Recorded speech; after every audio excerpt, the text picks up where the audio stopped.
Welcome to Insights. I'm Dick Goldberg, and our subject today, understanding the sociopath or psychopath. What is a psychopath? How many are there amongst us?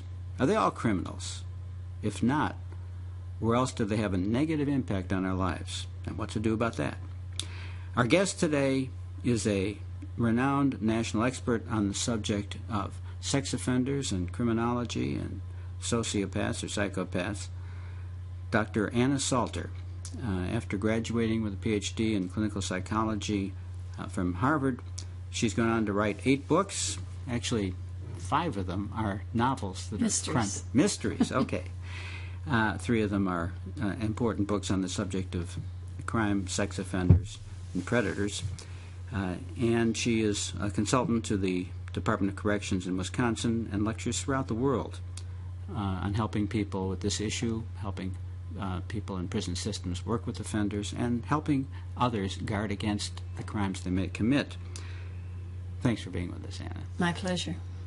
Anna, can you define for us what is a sociopath or psychopath and tell us which is the correct word? Currently, we use the term psychopath more, and the reason is that sociopath came to mean different things to different people. Some people meant psychopaths by it, and other people meant people who are in a subculture where they may be loyal to the gang or they may be loyal to their family, but they're not loyal to the rest of us. A true psychopath isn't actually loyal to anybody. They are people without a conscience. They have no remorse or regret for the crimes they commit. They're out for number one first, and they're out for number one second, and number one third. I've heard some of them are charming. Well, many of them are charming. The interesting thing about psychopaths is in order to work successfully with them, you have to separate likability from trustworthiness. Because, well, one of the most charming men I've met was the contract killer who put 5 bullets in a woman's chest with her children in the house. Oh, my goodness. Because her husband paid him to do so. And he was so charming that I was actually evaluating him in a prison. He wanted to go from Max to medium, despite the fact that he had escaped at one point and hijacked a car, etc., etc.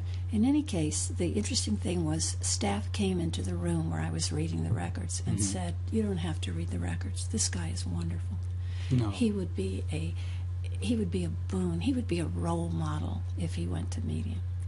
So you even trick them? Often. They trick everybody around them. Well, why is that? We keep hearing about charming psychopaths. Why do the two go together? I'm not sure anybody really knows that. And not all psychopaths are charming. Some of them are really thug-like, simply violent. What's interesting is the charm and the violence are present at the same time. Psychopaths are more likely to reoffend, 3 times more likely to reoffend in the first year out of prison than any other inmate, but they are 4 times more likely to reoffend with a violent offense. So you have this very strange combination of likability and charm. At one point, I got a call from a prison in England, and they said, "We have this guy, 3 times he's cozied up to staff and had them drop their guard, and 3 times he's taken them hostage. And we've had 3 full prison hostage situations with the same guy. Do you have any suggestions?" And I thought, what do I say? Don't trust him? If they are still trusting him after 3 hostage attempts, he's just too good. You're all talking about he. Are they almost always men? No, there are more male psychopaths than females, but there are female psychopaths, for sure. Look at Carla Homunca in Canada. Who's for she? example. She was a woman who she and her husband, they lured her 15-year-old sister over and then raped her, put chloroform on her, raped her, and killed her, and then lured 2 other 15-year-olds over and did the same thing. She got a mild sentence, I think 12 years, because she claimed she was a battered spouse and turned state's evidence. Afterwards, it turned out the defense attorney for her husband had been hiding tapes of the killings.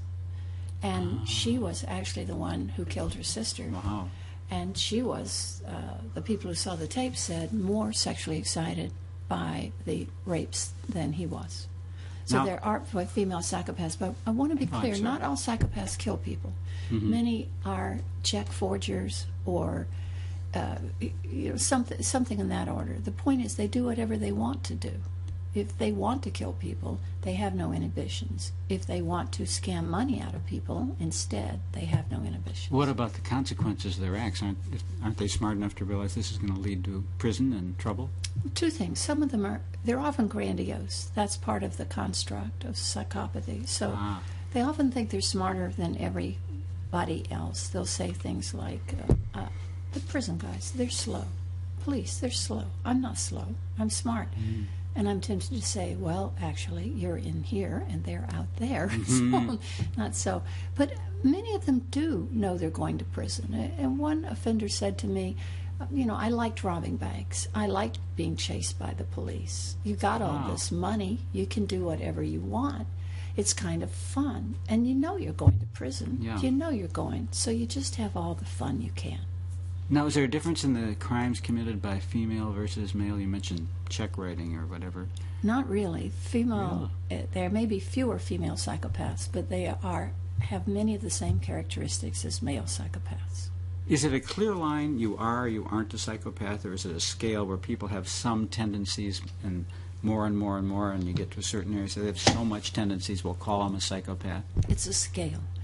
And it's measured, actually, most often by the Psychopathy Checklist 2, developed by Robert Hare in Canada. And the scale runs from 0 to 40. There are 20 items on this scale, and on each item you can score someone as 0. They do not have this characteristic. 1, they have it to some extent, but there are contrary indications also. Yeah. Or 2, fits like a glove. So if you had all 2s, you would have 40. To get a 30, which is the cutoff for psychopathy, you have to have half of them have to be 2s and the other half 1s. And the average North American inmate scores around a 21 to 23. The average person in the outside, men score about a 6 and women score about a 3. So you can see that the average inmate actually has a good deal of psychopathic traits, even if they're not high enough for someone to say, yes, he is very high in psychopathy. What percentage of inmates score 30 or better? So they're 10 to 20% across studies.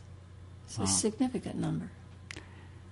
Now, in terms of the male-female thing that they do similar crimes, when you talk about a couple who are together doing crimes and they're both sociopaths, aren't they smart enough to know this person could turn on me in any second? How can I trust my mate? I have learned that there are certainly some smart psychopaths. When psychopathy meets grandiosity always wins. Narcissism will triumph over intelligence. And they're all narcissists? Narcissism is one of the features of psychopathy. It's even been called aggressive narcissism. So if you are a psychopath, you are a narcissist. Not necessarily. Remember, it's a 0 to 40 scale. That's the way we measure it. Yeah. So, and there are two sides to the scale. And one side measures personality traits, and the other side measures acting out. So unless you're a perfect 40, you don't have all the traits of psychopathy. What percentage of population are psychopaths in the United States? There are only estimates for that, but it's about 1% is the estimate. It's a small number. Yes, hopefully. Okay. And what percentage of those are in the criminal justice system versus they're outside doing other stuff? That's pretty much impossible to know. There have been studies, for example, in business, of psychopaths in business. But since they don't come to the criminal justice system, we actually don't know how many are so successful that no one actually counts them, knows how to count them. Well, it's interesting to look at historical figures and have Anna Salter tell us, in your opinion, in the world of business or politics, can you think of people that's a psychopath? Well, actually, my favorite historical psychopath is Alcibiades, who was a close friend of Socrates. Oh, my. So you can go back historically and see psychopathy all the way back to Grecian times. How about more current examples? Can you think of any? Like Bernie Madoff. You can't technically diagnose someone who you haven't met, but I think it's very fair to say that he had many of the characteristics of a psychopath. What do you see when you look at him? Well, you see the charm, unbelievable charm, to get so many people to bank with him, to invest with him, and you see the fact that he was living a very grand lifestyle and ripping people off for their life savings and really ruining people. Yeah. And never, there are not any indications that he ever thought ill of that or tried to make amends or tried to get out or back out. Or Yeah. There's no indications at all. So you see the callousness and the, you see all of that, the callousness and the grandiosity and the deceptiveness typical of psychopaths. And one thing about Madoff, though, is he did appear to be loyal to his family. And the heart of psychopathy is the failure to connect with other human beings. So he might have scored a 28 or 26 or 32. And He certainly might have. Yeah. What I could not figure, and so many people have said this when we talk about it, that how did he sleep at night, knowing it's got to, sooner or later, come home to roost, like most of these people that do these Ponzi schemes. At some point, people are going to catch on when you can't pay them, or something goes backward like it did in the crash of 2008 for Madoff. How do they sleep at night? See, I think that's the kind of question a non-psychopath asks. Right. Hopefully I'm a non-psychopath. Yeah. Exactly. I think we ask that because things like conscience, things like looking to the future, are so built into us that we imagine everybody has those traits. But everybody doesn't have those traits. Some people live in the present entirely, and they really put away any thoughts of the future. Some people don't care about what they're doing to other people. They just simply don't have a conscience. That I can get, no conscience. It's the knowing it's all going to come back at you and you're going to wind up in huge trouble and misery. That I don't get. One of the characteristics of psychopaths is that living in the moment. And a kind of grandiosity that makes them think they'll figure something out. I see. It'll work out. It'll work out. Are these people treatable when they're in prison? Let's assume they're caught and they're in prison. Out anywhere. I don't think today we have treatment programs that will treat them. Are they ultimately treatable? I would think anything is possibly treatable. But well, is it? I guess I'm getting today. a part of my question is it genetic? Are they born psychopaths? There is a strong genetic link with psychopathy. There's a very strong genetic link. And in addition, there are a lot of studies of the brain that show their brains function differently than other people's brains, particularly in relation to affect. What do you mean? Well, for example, if you were hooked up to a machine that measured blood flow to the brain, which is indirect measure of activity, and words were put up, like desk, table, chair, how active do you think your brain would be on desk, table, chair? Yeah, not. Not, unless you had a special relationship with a Right. table or something. But it wouldn't be. But then if you put up cancer, if you put up love, if you put up emotionally evocative words, then all of a sudden the brain would change because you may have had a relative who had cancer. You may have had a friend. These words bring up emotions. They have histories. They have meanings to us. But the psychopath's brain would register desk, table, chair. Wow. Right? In addition, there are a whole host of studies on this. And for example, if you put up emotionally evocative words and measure in milliseconds how long it took you to recognize them, okay, then for most people, they recognize emotionally evocative words faster in milliseconds than neutral words. Now, and this can't be fake, because who can fake a millisecond? Right. Right? But if you do that with psychopaths, it takes their brains longer to recognize emotionally evocative words than neutral words. It's almost like emotion is a second language, and there is some kind of interpretation that has to go on. Well, given that, why would you say they're treatable? They're not treatable, in my opinion, they're not. at the present time. Oh. We have 2 studies that showed they got worse with treatment. One was a British study. I thought when one you was said a at the Canadian. present time you meant it, we could, but right now we can't. No, I'm just saying that I don't think you should ever say something won't be treatable in the future. For example, when medicine's dealing with pancreatic cancer, Right. they say we can't treat it now. They don't rule out the fact that they'll develop something to treat it. But right now, there's no treatment that's effective for a psychopath. There's a debate in the field, and there are people who believe they can be treated, but most of those studies rely on questionnaires or on things that measure what they got out of treatment as opposed to recidivism. Okay. I am not convinced, when I look at the research, that they are currently treatable. In fact, there is a serious question about whether treatment makes them worse. In one study... Why would it make them worse? Well, that's a subject for debate, but in the why, I don't think anybody's sure of. But the fact was, in that study, everything made them worse. Tutoring made them worse. Vocational programs made them worse. Education, everything. It seemed like this was a study in the British prison system. It really seemed like that any kind of attention made them worse. Huh. You don't have a theory why that would make them worse? I don't have a theory why. The theories I hear are just not convincing. There are people speculating. Given that, wouldn't public policy lead to the conclusion that psychopaths should be just locked up and throw away the key? Nobody likes that conclusion politically, but I do know, I certainly know professionals who endorse it, who say flat out, look, we don't have evidence that we can make them better.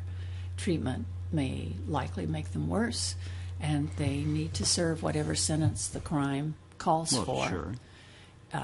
But don't pretend to the public that we are actually changing them when we put them in treatment. So if it was up to you, if someone committed murder and they're a psychopath, they shouldn't come out because they might do it again. They would do something again. Whether or not they were a serial murderer would be a different story, but the recidivism rates are high for psychopaths.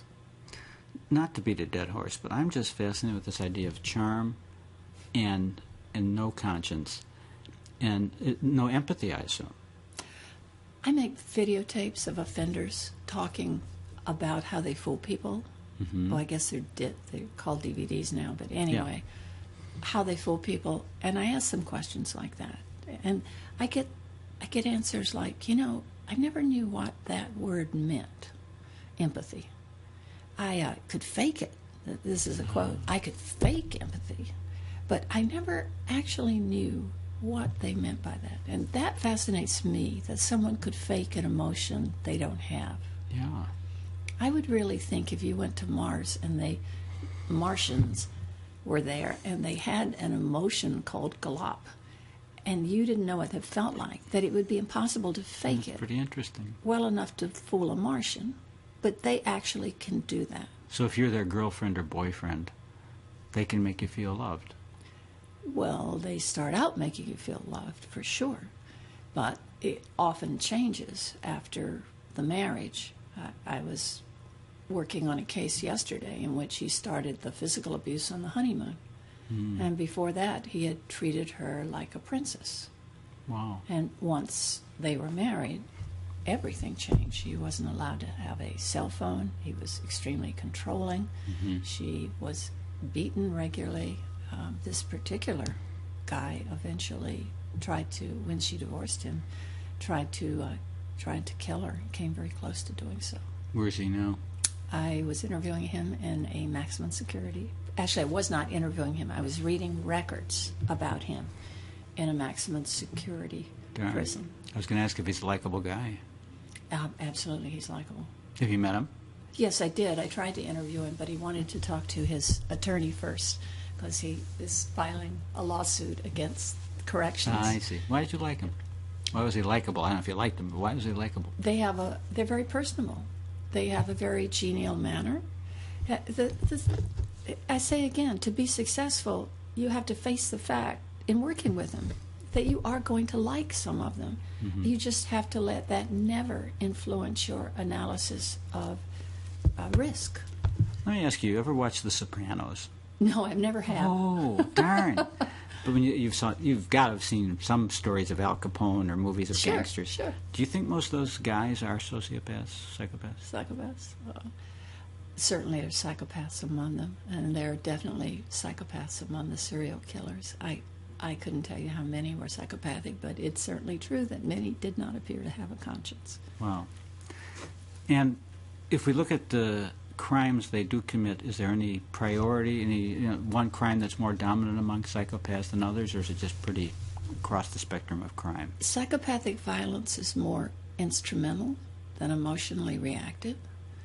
When, for example, when someone, in terms of murders, if you're not psychopathic, almost all of those are emotionally reactive. The wife has left them, they can't live without them, that kind of thing. But psychopaths kill for money, for gain.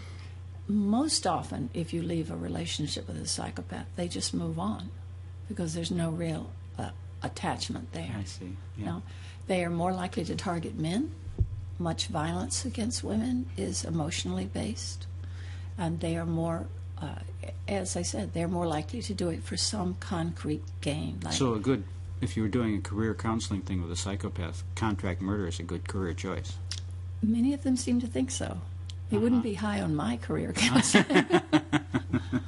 That perhaps I'm being too light about it, but that would fit their personality well. Yes, it would fit their personality well. They'd have no remorse or regret. They would make a lot of money. Yeah. And it would suit them well.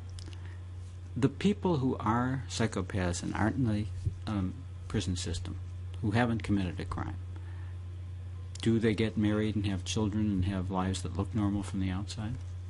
Certainly, they can. They often, those marriages don't always last, but yes, they can.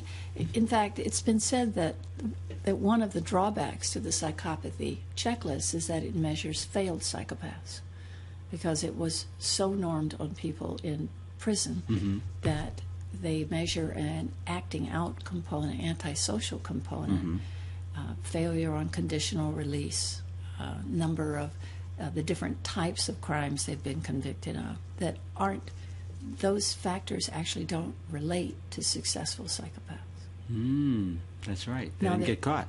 Right. Now, there is a version that was normed for use outside the prison, and they've discovered that, for example, when they apply that to the mentally ill, that it's not mental illness that causes violence, it's psychopathy that causes violence. Okay. Someone who's listening wonders, I wonder if my husband, who charmed me, is kind of a psychopath, or my father, or whatever. Do you ever work with people who have relationships with people that fit this profile and help them? I get a lot of letters from people. You do? Or emails today. Yeah. It's emails. I get a lot of emails from people who do, and they're usually pretty serious. I don't have people saying, oh, he's had 2 affairs, he must be a psychopath. I have people saying, he swindled my father out of money. He was a real estate agent in the town, and he never sent them. Well, he wrote all these policies, and he never sent the money to the company. And then he left town and left us, and we didn't realize it. He triple mortgaged the house. And they're usually very serious letters. The thing about psychopathy is there's a high bar. There's a very high bar. Someone who lies to you or is not particularly reliable is not likely to meet the criteria of psychopathy. Yeah. The guy I just described is likely to. Are they as likely to be as harmful to you interpersonally, or just do crooked things that may get you in trouble because you're part of the unit as a spouse? Well, the question is, what are they getting out of the relationship? And when they're not getting what they want out of the relationship, then they just move on. Or often, when the woman is very unhappy with the relationship and moves on, then they move on also. In business, the question is, do they need you? So, for example, they will cozy up to the boss's secretary and get all kinds of information. Then they're moved to a different place in the company. She thinks he's a great friend of hers. She thinks he's wonderful. And he doesn't need her anymore for information, so he just flat out drops her. There was a book, The Sociopath Next Door. Yes, and one called Snakes in Suits, which is a very good book. What did you learn, or anything surprise you in those books? Well, I shouldn't have been surprised, but I was surprised at how often psychopaths, for example, in business, do damage to the company. They don't actually make money. They lose it constantly and still keep moving up the ladder. How do they do that? Personal charm. Their boss discovers that they're playing golf instead of out working where they're supposed to be. He goes to his boss to complain and discovers that his boss is playing golf with the guy on the weekends and is a close personal friend of him. So super manipulative. Super manipulative, pitting people off against each other. So they're fighting among each other. You know, he'll tell the boss over golf that his boss is really very unreliable and is making up stories. So when he goes to the higher up, he's covered completely. I wonder how successful, I know you don't have an absolute answer for this, but a thought, those who are not in the justice system, how successful they are in business or their careers. Well, in some of the research, it looks like they're successful in moving up the ladder. They're not necessarily successful in making money for the company But or for themselves. in building anything. But they're good at being takeover artists who take over a company, tear it up, lay off 6,000 people, and sell off the parts. Oh, really? They're not achievement Well, that's legal, oriented. though. That's legal. Yes, I'm not saying everything they do is You're illegal. not suggesting that takeover artists are sociopaths, are you? I'm saying that some psychopaths could operate and do operate in that way, meaning they're not trying to build something. Right. They're interested in short-term gain, and they don't care about the impact. But I'm a businessman. I have an MBA. I went to the Wharton School. And part of the ethic is, in business, it's okay to make a profit as long as it's legal. So you're saying psychopaths can operate legally and be wheelers and dealers, and it kind of gives them an edge? When sometimes? Solzhenitsyn made his first What was that? When Solzhenitsyn made his first speech in this country at a Harvard graduation, he said, the problem with this country is you think there's no higher morality than the law. I think most businessmen have some concern about whether they are building something useful for people. I think they do have ethics. I think they do have a conscience. And I don't think psychopaths do. Right. You know? Boy, that's a whole other subject. Is it okay to just make a profit within the law, or do you... Big subject. But that's very interesting. You can make a profit in different ways within the law. If you deliberately harm thousands of people, and you can make a profit a different way, and that's all you do, is you go from one company to another and destroy it. Most businessmen don't actually act quite like that. You know, Anna, you had mentioned to me that you have some CDs of things that could be helpful to the lay public if they think they're somewhere in their life might be a psychopath or a sex offender. Do you want to tell us a little about how to find those if people want them? On my website, which is annasalter.com, I have videos or DVDs. The one that is useful to people, particularly lay people, I think, is Truth, Lies, and Sex Offenders. And it's useful because I went around to prisons and I had offenders tell me, these are just films of offenders telling me how they fool people, what their actions were. And these are all sex offenders. So I have a youth minister talking about having 90 victims in the church, and he is as likable and charming as anyone you'll ever meet. And these films are used in different ways, but they're often used for people to train other people. So they're used as part of presentations to parent-teacher associations, to churches, to schools for emotionally disturbed kids, to train staff in basically the fact that you are not going to detect a sex offender. these are primarily on sex offenders, although there is at least, I believe there's one psychopath on it. I have a second film, Sadist and Non-Sadist, how they think, how they operate, but I don't recommend that for the general public, only for people who have to know about sadists because they're in the criminal justice system. Okay. Anna Salter, I thank you very much, and also appreciate that you have accepted an invitation to come back and talk about sex offenders, so we'll explore that at a future date.